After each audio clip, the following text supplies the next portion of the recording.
In the name of Allah, the most gracious, the most merciful, the so-called DoctorDiaaAlAwady wrote that the human body is by default healthy and upright. This is point number one. The human body, by its very nature, is healthy and upright, and it will remain in this state as long as there are no violent external inputs or influences. Accordingly, complete abstinence from any inputs fully achieves this state, which is inevitably brought to an end when the fast is broken. With the very first input, if you are able to maintain this state, then you are in the state of a body that does not get sick. Statement number two. Every input to the body carries harm. At the same time, it carries benefit, which is keeping the body alive and nourishing it with what is necessary for it to remain active. As long as the input is present, waste settles inside you, and this has harmful effects. Waste needs to be expelled. That is the harm. What remains are wastes that need to be expelled, and the body needs to get rid of them because they are harmful. Therefore, any food you eat, all of it carries harm. At the same time, it carries benefit, which is keeping this body alive, or its growth in the case of children.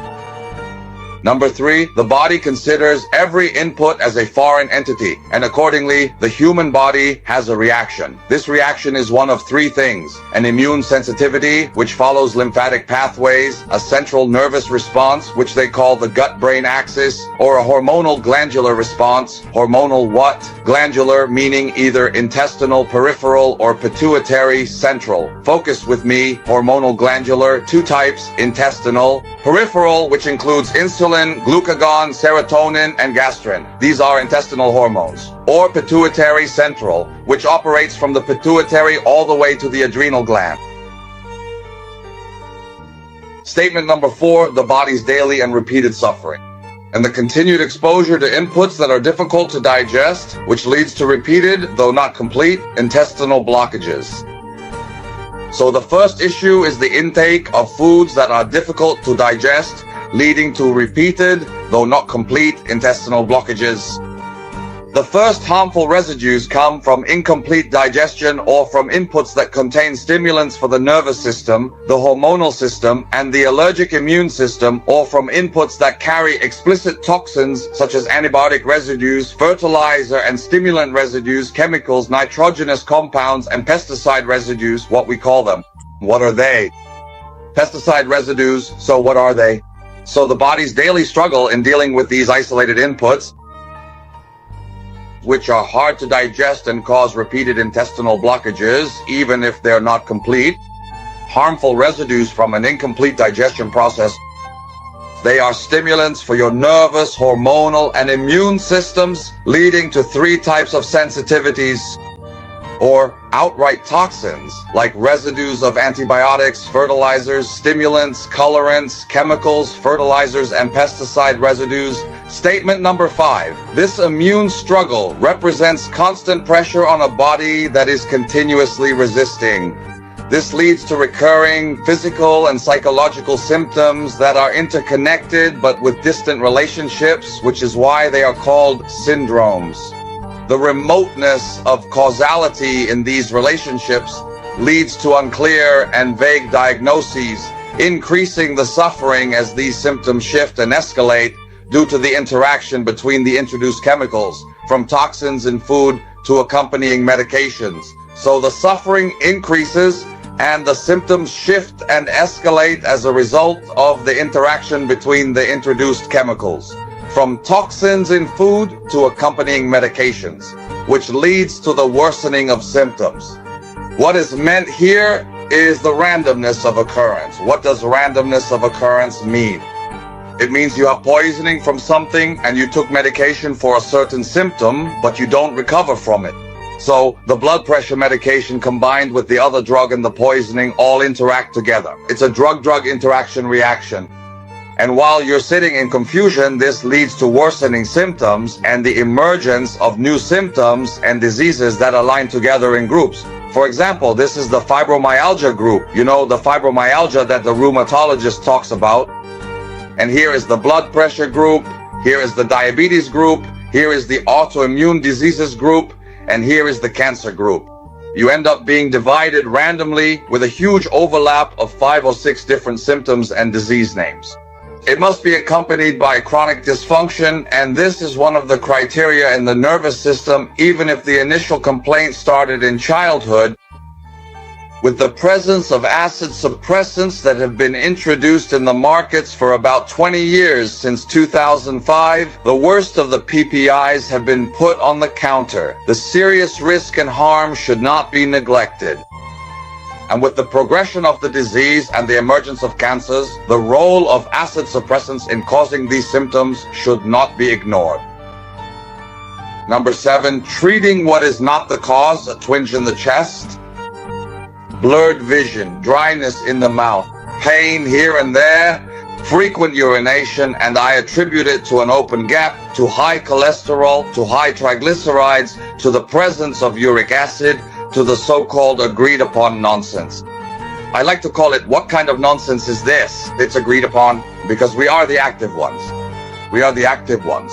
We are the clever ones. Come on, customers. Baker 8, the analytical indicators have changed, which are the clinical laboratory and the lab investigations. The change in analytical indicators and new laboratory findings indicates a shift in the body's strategy in cases of chronic stress and provocation. And there is no conclusive evidence that they are the cause of the symptoms or changes accompanying the condition. The cause is that which, when removed, the problem or symptom ends. So again, the change in analytical indicators and new laboratory findings such as elevated blood sugar, urea, creatinine, or uric acid are only indications of a change in the body's strategy in cases of chronic stress and provocation. Furthermore, there is no definitive evidence that they are the primary cause of the symptoms or changes that typically accompany this specific condition. The cause, by its very definition, is considered to be that which, when removed from the situation, the phenomenon ends, or the condition ends, or the symptom ends. If I take insulin and my blood sugar still rises, that means the high blood sugar is not because the insulin is inactive. Again, if I take insulin to lower my blood sugar and it doesn't go down, then the blood sugar wasn't high because of the insulin. If I give insulin and it lowers the blood sugar but doesn't improve the erection, then blood sugar isn't the cause of the erectile dysfunction. If the reflux from the opening in the diaphragm is treated and the reflux remains the same, is the reflux because of the bacteria? We took the medication for the bacteria and the reflux remains the same. Number 9, relying on laboratory evidence such as blood sugar, acetone, HDL, LDL, urea, creatinine, minerals, and electrolytes like sodium, potassium, and chlorides, and linking them directly, superficially, and especially incorrectly to the nature of food intake is completely wrong.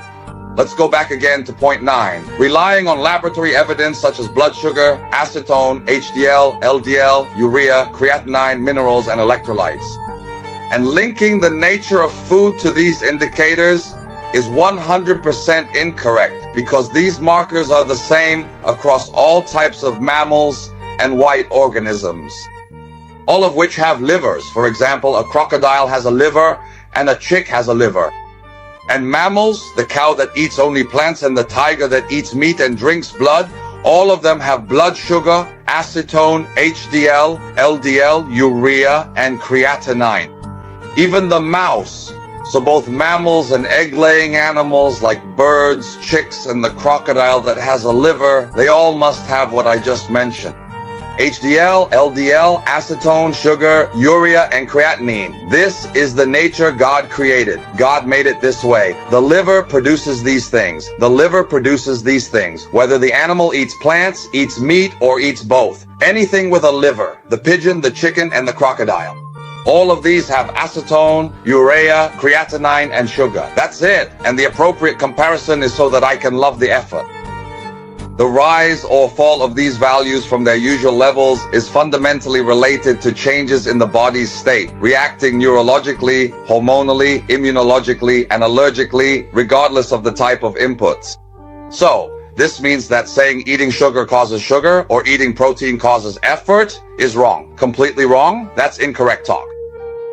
An increase and the decrease of these indicative values from their usual observed levels is fundamentally related to changes in the body's state, whether neurologically, hormonally, immunologically, or sensitively, no matter what the type of inputs are. So does that mean that if I have a duck's leg, I become equal to a tiger that eats meat and drinks blood? Do you understand anything? I, with a duck's leg, am made equal to a tiger that eats meat and drinks blood.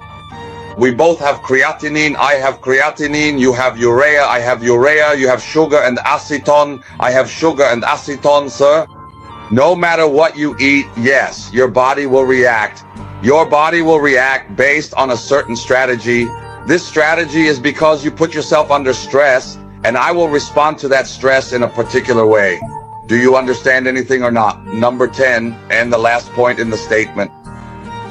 The body's ability to recover and heal, whether by announcing, replacing, producing, repairing, resisting, preventing, forming, or differentiating, is fully integrated and coordinated and only ends with death. Your health, relatively speaking, equals your ability to avoid toxic inputs.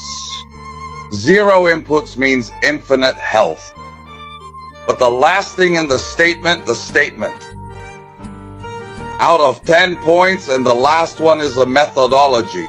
A life of zero medication. Zero medication. Everything I say is about zero medication. I have no vested interest. Your health is in your own hands. I finished what I wanted to say.